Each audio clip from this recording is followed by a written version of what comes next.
हे सो hi guys. तो मुझे लगा कि आज ये मार्केट फॉल मतलब आज तो पूरा क्रैश हो रहा है, मतलब स्मॉल एंड मिड कैप के शेयर्स। तो मुझे लगा आज मैं एक वीडियो बनाता हूँ और आप सबके सामने मेरे पर्सपेक्टिव रखता हूँ। तो एक चीज़ आप सोचो कि जब मार्केट ऊपर की तरफ जाता है तब कोई गिरने की बात नहीं करता है, जब नीचे की तरफ जाता है तब कोई उठने की बात नहीं करता है।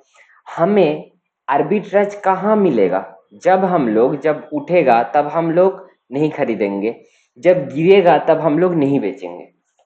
अभी आप बोलेंगे कि अरे मेरे अगर सारा पैसा ही स्टॉक में डाला हुआ है तो मैं अगर बेचूंगा नहीं तो उस पैसे से कुछ खरीद भी नहीं सकता, तो चुपचाप बैठे रहेंगे क्या? नहीं, वो भी नहीं करना। मैं क्या बोल रहा हूँ अभी ध्यान से सुनिए। जनरली क्या होता है, अ, जब स्टॉक्स नीचे की तरफ जाता है, मार्केट डाउन ट्रेंड में रहता है, उस समय पे आप ट्राई करो कि अपने पोर्टफोलियो को कंसंट्रेट करने का। ठीक है? और जब ऊपर की तरफ जाता है तब अपने आप को डाइवर्सिफाई करो। ठीक है? डाइवर्सिफाई का मतलब क्या? Risk minimization, right? तो जब ऊपर की तरफ जा रहा है तो इसका मतलब क्या? हर एक कंपनी का वैल्यूएशन एक्सटेंड हो रहा है, राइट? तो एक्सटेंडेड वैल्यूएशन में करेक्शन कभी भी आ सकता है। तो उस टाइम पे करेक्शन से अपने पोर्टफोलियो को बचाने के लिए मैं क्या करूंगा कि डाइवर्सिफाई करूंगा। और क्योंकि अभी बहुत गिरा हुआ है, राइट, तो अभी के सिचुएशन में आपको कंसंट्रेट क्यों करना चाहिए मैं बताता हूँ। देखिए, अभी अगर देखेंगे आप तो मार्केट में जो खराब स्टॉक है वो तो 40-50% गिर गया है। अच्छा अच्छा स्टॉक भी 30-35% गिरा है। तो अभी एक अच्छा स्टॉक और खराब स्टॉक के अंदर का जो कॉम्परेटिव डिफरेंस है वो 15% के आसपास ही है। तो ये मार्केट फॉल ही बेस्ट टाइम होता है जब आप अपने पोर्टफोलियो का जो खराब खराब स्टॉक्स है उससे अपने आप को फ्री कर लो, मतलब वो सब बेच के आप जो स्टॉक्स में आप सबसे ज्यादा कॉन्विक्शन है उसमें और पोजीशन बढ़ाओ। मतलब मान लो कि मेरे पास 20 स्टॉक्स है, ठीक है? तो मैं क्या करूंगा अभी कि मेरे जो 5 खराब परफॉर्मिंग कंपनी है, परफॉर्मिंग मतलब स्टॉक परफॉर्मेंस नहीं बोल रहा हूँ, बिजनेस के बारे में बोल रहा हूँ। अगर मेरा 20 अभी सबको ही पता है, आप लोगों को भी, कि ये Q3 का जो रिजल्ट आया उतना अच्छा नहीं आया है। मतलब गिन के मैं कुछ गिना गिनती कंपनी बोल सकता हूँ जो इस क्वार्टर में भी बहुत अच्छा परफॉर्म किया है। तो देखिए, खराब टाइम में ये जो परसेंटेज ऑफ कंपनी जो अच्छा परफॉर्म करता है उसका परसेंटेज बहुत कम होता है, ठीक है? और जब अच्छा टाइम जाता है तब तो हर एक कोई अच्छा परफॉर्म करता है। तो ये खराब टाइम में क्या, वो 5 जो 20 में से अच्छा परफॉर्म नहीं कर पाया है उसको मैं पूरा एग्जिट करके बाकी मेरा 15 में डाल सकता हूँ, या फिर 5 एग्जिट करके 2-3 अच्छे नाम्स में एंटर कर सकता हूँ। तो ये तो हो गया एक बेसिक अंडरस्टैंडिंग वाला बात। अभी आते हैं कि मार्केट के इस डायनामिक में आपको क्या करना चाहिए। सबसे पहली बात तो, अगर आपका कंपनी का बिजनेस का फंडामेंटल्स अच्छा है और अगर मतलब वो कॉन कॉल में भी गाइडेंस अच्छा दे रहा है, मैनेजमेंट बुलिश है, डिमांड सिनेरियो उनको अच्छा लग रहा है, तो उस सारे कंपनीज को उसका स्टॉक्स कितने भी नीचे जाए आप उसको बेचो मत। ठीक है? ये हो गया नंबर 1। नंबर 2 ये है कि अभी भी मैं आपको एकदम अच्छे से बोल सकता हूँ कि इस मार्केट में भी बहुत सारे अच्छे अच्छे स्टॉक्स, मतलब जिसका ग्रोथ रेट 50% या अबव है, ऐसे ऐसे स्टॉक्स भी काफी सारे गिरे हैं। जैसे मैं अगर कुछ एग्जांपल के दौर पे बताऊं, एक मैं बोल सकता हूँ कि डीप इंडस्ट्रीज, और एक है आपका जैगल प्रीपेड करके, ये दोनों कंपनीज है। तो दोनों ही कंप्लीटली डिफरेंट वर्टिकल्स में है। जैगल प्रीपेड आपका जितना भी बैंक्स एवं उसके सब्सिडियरी कंपनीज है उसको कॉस्ट कटिंग में हेल्प करता है, ठीक है? तो बैंक्स का क्या चाहिए, कॉस्ट टू इनकम रेशियो ऊपर की तरफ जाए, मतलब जितना ज्यादा मेरा लोन बुक होगा उसके प्रोपोर्शनेटली मेरा कॉस्ट उतना नहीं हो। तो जैगल के पास बहुत सारा प्रोडक्ट है। ये दोनों कंपनीज के ऊपर मैं डिटेली डिस्कस करूंगा, बट मीनवाइल अगर आपको चाहिए तो आप देख सकते हो अपने अपने तरफ से भी। तो ये जैगल मोस्टली उस टाइप का कंपनी है, और इनका ग्रोथ रेट भी अगर देखेंगे तो 50% के प्लस का ग्रोथ रेट है। मतलब सुपर डुपर कंपनी है ये। कंपनी भी इस रिसेंट फॉल में करीब 30% से ऊपर गिर गया। नेक्स्ट कंपनी के मैं बात कर सकता हूँ डीप इंडस्ट्रीज करके।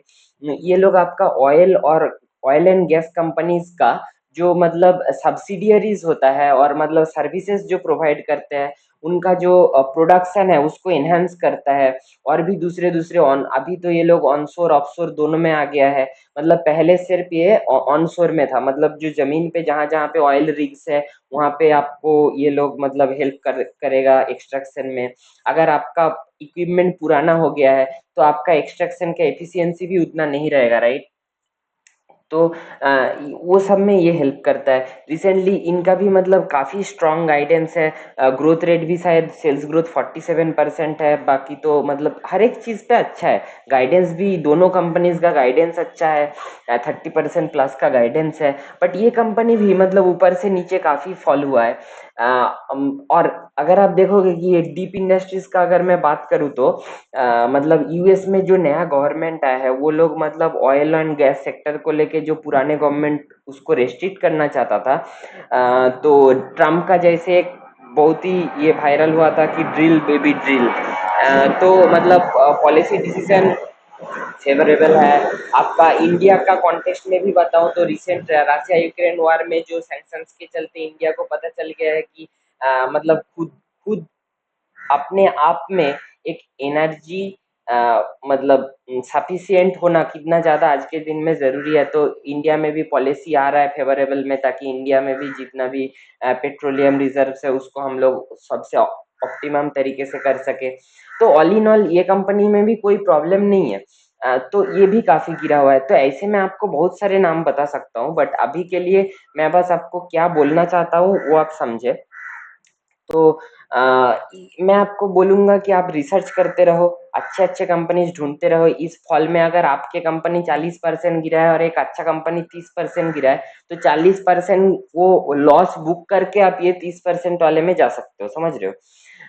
वही मेरे हिसाब से एक मतलब इन्फॉर्म डिसीजन मेकर का ट्रेट होगा। मतलब अभी अगर आप देखो तो मेजोरिटी ऑफ द लोग कैसे बिहेव कर रहे हैं, मतलब इरेशनली बिहेव कर रहा है, राइट। तो इसमें हम लोगों को एडवांटेज कब मिलेगा, जब हम लोग रैशनल बनेंगे, ठीक है।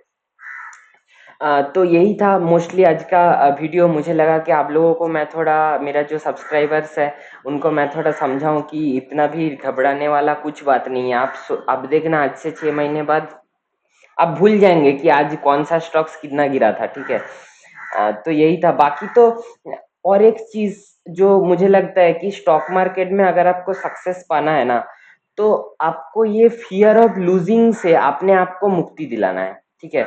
मतलब आप सोचो कि आप में लूज करने का कुछ नहीं है, क्या हो जाएगा ऐसे बड़ा।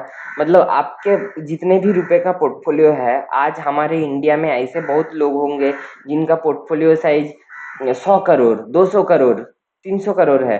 तो उनका भी पोर्टफोलियो अगर टॉप से 30% गिरा है और आपका 10 लाख का पोर्टफोलियो अगर 30% गिरा है तो आप 3 लाख ही गवाए हो और वो बेचारा 30 करोड़ गवा के बैठा है। आप ऐसे सोचो। तो आप में ऐसा कुछ भी लूज करने का नहीं है। आप अपॉर्चुनिटीज ढूंढते रहे, जहां पे लॉस हो रहा है वो बुक करके भी मेरा अगर बेटर अपॉर्चुनिटी है वहां पे जाना पड़ेगा, समझ रहे हो।